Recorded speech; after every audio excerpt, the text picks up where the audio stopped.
Crna Gora je harmonizovala većinu svojih zakona kada je riječ o zaštiti životne sredine sa Evropskom unijom. Međutim, cijeli sistem i institucije ne rade dovoljno na sprovođenju zakona i strategija. Imamo preplitanje nadležnosti, imamo ogromne probleme o odgovornosti kako u institucijama, tako i ljudima koji u stvari štete životnoj sredini. I Crna Gora u ovom trenutku se nalazi u veoma nezavidnoj poziciji kada je riječ o ekološkoj bezbjednosti. Imamo ogromne probleme u Crnoj Gori kada je riječ o snabdijevanju vode. Imamo regionalni vodovod koji u ovom trenutku prijeti da ostane bez vode. Podsjetit ću da u prethodnih 10 godina izdašnost ovog vodoizvorišta je pala za 10 puta, sa nekih 2800 litara vode po sekundi na 190, a to se dešava zbog ilegalne eksploatacije šljunka. Prethodnih godinu dana po prvi put smo uspjeli da se izborimo i da zaustavimo eksploataciju šljunka, međutim, izostale su reperkusije kada je riječ o zakonu. Zakon o zaštiti životne sredine kaže da imamo štetu u životnoj sredini za koje su propisane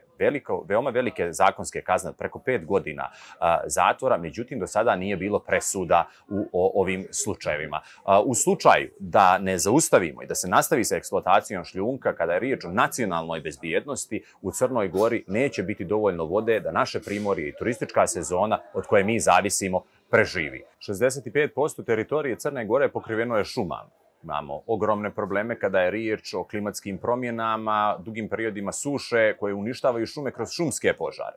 Crna Gora je uradila, konkretno Agencija za zaštitu životne sredine, ogroman korak kada je zabranila investitorske požare na način da se dozvole na opožarenim površinama ne izdaju sljedećih 10 godina. Kasnije smo to uveli i u zakonsku legislativu, pa sada 30 godina u Crnoj Gori ne možemo graditi na opožarenim površinama. To je dovelo da ove godine nismo imali skoro pa ni jedan požar na jugu Crne Gore gdje su oni bili najučestaliji. Imamo veliki problem sa ilegalnom sječom šuma. Ne samo što Crna Gora gubi na desetine i stotine miliona eura svake godine kroz šumsko blago, nego se radi o čistoj sječi koje nismo uradili dovoljno, a onda se pokreću i erozije, dolazi do poplava, što dovodi do raseljavanja stanovništva sa sjevera Crne Gore i stvara dodatni pritisak na glavni grad u kojem u ovom trenutku živi preko 50% populacije. Onda nema dovoljno poslova, nemamo dovoljno proizvodnje hrane, jer je sjever u stvari tamo gdje se hrana u Crnoj Gori proizvodi i to dugoročno dovodi do ogromnih problema i sprečava održivi razvoj. Mi u ovom trenutku imamo i uvežene probleme.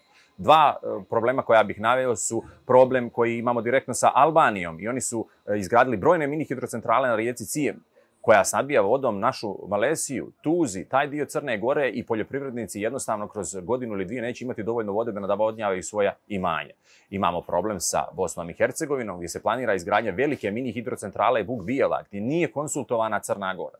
I mi ćemo jednostavno ugroziti naš turizam i održivi razvoj na taj način.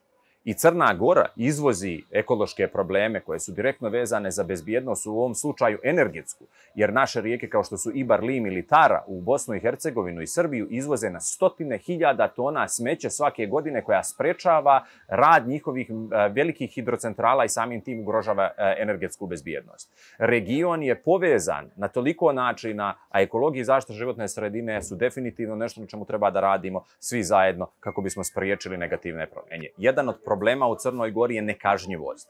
Problemi sa krivolovom, koji do ove godine nijesu bili kažnjivani. Samo radom institucija za jednu godinu procesuirano je za mjesec dana 11 lica i oduzeta su im sredstva za rad. Nešto što se u Crnoj Gori uopšte ne kažnjava, ilegalna sječa šume. U svakom trenutku imamo na stotine kamiona koji ilegalno i čisto sijeku u šumu i mi jednostavno u ovoj godini nemamo nekih 10-ak procesuiranih lica. Dovoljno je samo da izađete na put i uvijek ćete vidjeti kamione. Imamo situaciju da sa šljunkom koji se eksploatisao 30 godina iz Morače, u ovom trenutku imamo par krivičnih prijava koje su podnešene, ali tu se nije stiglo, dakle, nemamo lica koja se nalaze u pritvoru, nemamo pravosnažnih sudskih presuda, nemamo ni jednu jedinu pravosnažnu sudsku presudu za investitorske požare koji su u prethodnih 20 godina progutale na stotine hiljada hektara crnogorske šume. Crna Gora će morati da krene kako u prevenciju, tako i u sprovođenje zakona, a to ćemo moći samo jačanjem institucija i prihvatanjem problema koje mi imamo u ovom trenutku.